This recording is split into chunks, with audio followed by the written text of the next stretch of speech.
Hey guys, welcome back. Today we're going to do Ghost from Dark Horse Comics, issue number 3. This is one of the few series that I'm doing just because I have fun with it. You know, it's not a mini series, just a, how do you say, a running series? Is that how you say it? It continuous series. And this one has multiple artists because it has some sequences here that I like to show you. Well, it seems that, I'm going to show you the artist first. So Adam Hughes, probably butcher that.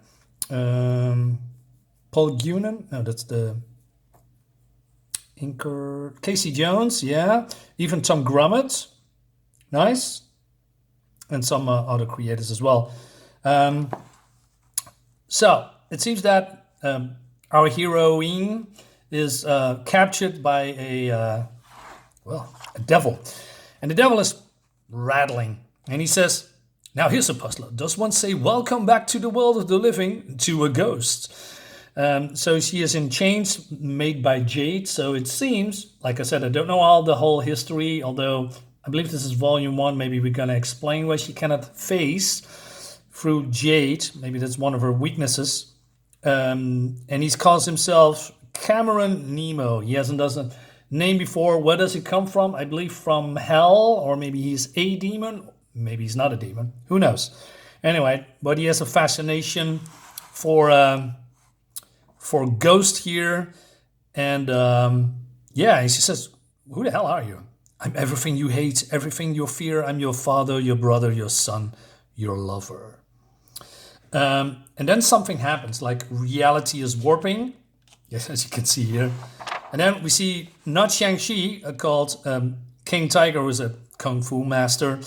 We met him in the last issue, and he's been wounded. And his girlfriend helps him with it, and he has a fever, he's sick. And he felt that something's wrong with Ghost before she was swooped away by Nemo. And he's using some kind of a magical arrow to locate her, right? He's a demon killer, by the way, I think. Meanwhile, it seems that Ghost is now in the 50s, and she's a housewife, and she's very happy.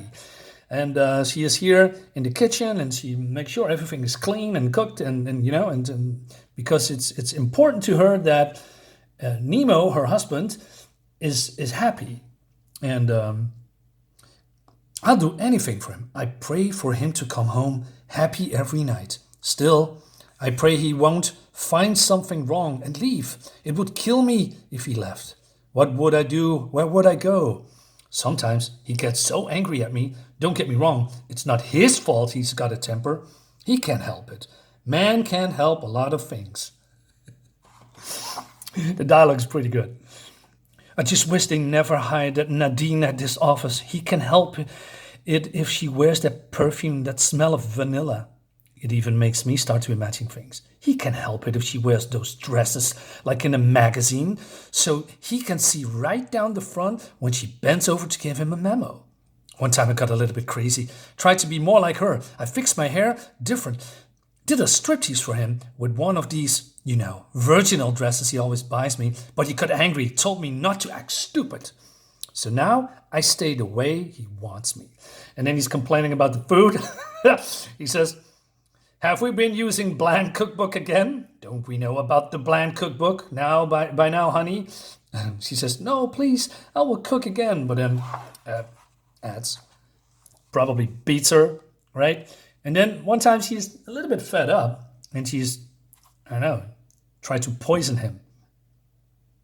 And then when that happens, we do not see it, she's getting released from that image, and she's getting a little bit pushed back into, not in a dream world anymore, if that's a dream or an illusion or a nightmare. King Tiger here is, go to the graveyard, and we see this guy again, was also in the last issue. We don't know nothing about him, except that he is here mourning, and also talking to himself in the last issue. So probably this guy comes up into the next issue and have a story upon itself, has a story to tell, right? So they go into the crypt, and then we go somewhere else again. And it seems that our little ghost here is now a model. And Nemo is here, is You're a director. He says, yeah, that's it. You're getting me there. I'm almost there. You can do it. Do it for me, Ellie. I'm there. Cut. And so he comes in. He says, hey, Ellie, I think we're in trouble with this shot. I'll tell you what the problem is. I'm getting too much defiance. What I want is beaten. Some defiance is good, but it should be like, I'm defying you, but I want you to slap me around, you know? That's what's going to sell this. Not some snotty woman's rights, won't shave my legs, butched out attitude, you know? This anti-woman writing, which is deliberate, by the way, is fantastic. Yeah, so a little bit, believe a character backstory. I believe there is something really terrible happened to Ghost, and it has to do with men, you know, vilifying, beating, abusing women. But it's not really in the way like all men are bad or white men are bad and all men are trash. That's absolutely not the case. It's just more like highlighting some bad things that men do towards women, right? But it's not really beating you over the head with it, but there's definitely some tones in here that you can recognize, especially with this, because this guy is some, you know, it's not a masochistic, what's the word? Misogynistic? Yeah, that's probably it. You know, hateful toward this woman, right? And that is basically the story of this character, right? He wants to hurt her, he wants to humiliate her, you know, wants to boss her around for reasons we don't know, you know, gives him power. The thing is, will he get the power, right? Is he's gonna be dominated? Well, I don't know. And he also says, well, there's a party in my trailer after the rap. We going. We be there or else. We're going to this your next career move. Mm-hmm. Also snorting coke. And then she is defying him again, but then in another way. She says, you make a little call to the guild to report harassment and the police to report possession. And reality blinks. The dial tone becomes a roaring buzz that vibrates the world apart. I've won again. So she's escaped this nightmare too. Not Shang-Chi, King Tiger is discovering here in this Sanctum Sanctorium, who I probably know from Doctor Strange. This Sanctum Sanctorium is also called like that. I don't know. Anyway, she's lying here unconscious, and Jade is very brittle, but she's completely out. She's not even in ghost form. So King Tiger wants to do some tests, and then, oh no, we're back in the dream world, but now she's a superhero, right? And he calls her Death Kiss and he's Killblade. She says, I don't even know why I'm with him. He doesn't have any personality to speak of. He's just angry all the time, which really gets tired about, say, 5 minutes. He never listens to me. He insists I wear this suit that I'm always falling out of. Makes no sense in as a fighting outfit, except maybe to make their eyes pop out of their heads. I like that she's realizing the sexual undertones here. And he says, great, so what's the plan? Plan? What plan? It's killing time. And he shouts all the time. And because in this storyline, some villain kills his brother and he wants to have revenge. But she also says, I should talk. I should talk, though. If you listen to what's coming out of my mouth, I got less personality than he does. That cracked me up. She's pretty self-aware. And then she decides not to go along with it, and she just walks away. And then reality snaps again. And so he doesn't know what to do. And then he realizes what happened. If I'm right, no one can help her. She's on her own. Because he thinks it's demonic possession or something, but that's not it. And then we go to her as a stripper. I come back to myself. I got lost in the music again. I'm bored. I've been doing this for so long. Started when I was 15. Faked my ID. Was better than what was going on at home. I don't even see their faces anymore, but their eyes. I focus on them for just a second and realize something weird's going on tonight. I realize what's going on. He pushed it too far by wanting to humiliate me too many times over. He tipped his hand, made it too strange, broken the illusion. I'm myself again. I remember the different lifetimes of degradation he forced on me. This time I don't break this world.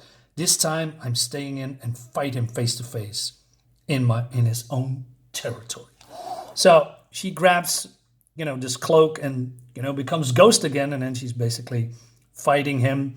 And because he's broken the spell, he realizes Well, this is not going well. So she said, maybe skipping, wait a minute.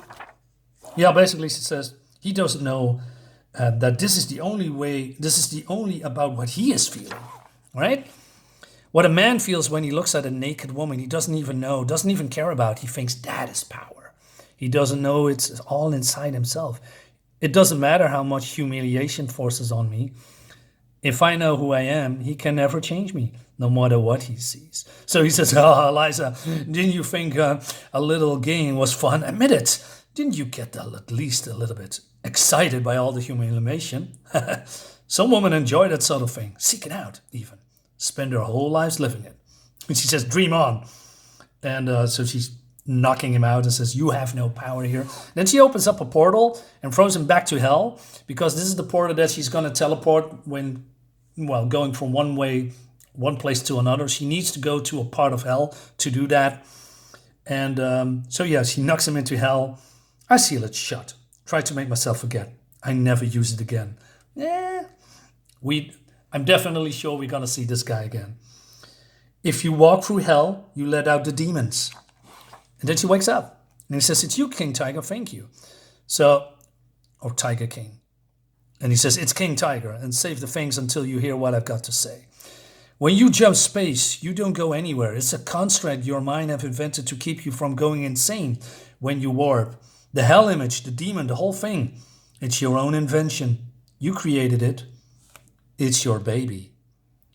Now, I'm not sure if that is a metaphor or actually baby as in pregnant, or maybe that she created the demon, as a counterpart. So, yeah, that's an interesting twist. I like that.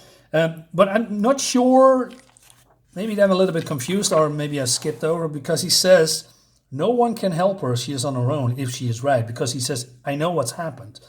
So it's a little bit unclear to me what has actually happened, or maybe he just said, well, you just did this on your own. You created your own hell, basically, by, I don't know, warping, or, preventing from going insane. And it's probably she's creating her own, let's say, her own little demon, if you will, your good side and your bad side. And maybe she's creating a physical manifestation of her bad side, which is guessing, I'm just blanking. Who knows? We're going to find out in issue number 4 when she's going to meet with Bob Wire. So that is going to be a fun one. Guys, let me know in the comments what you think about it. I think this is fun. This is great. I want to know more. This is a great series, just like X. We're going to do a lot more. Guys, thank you so much for watching. See you next time. Bye.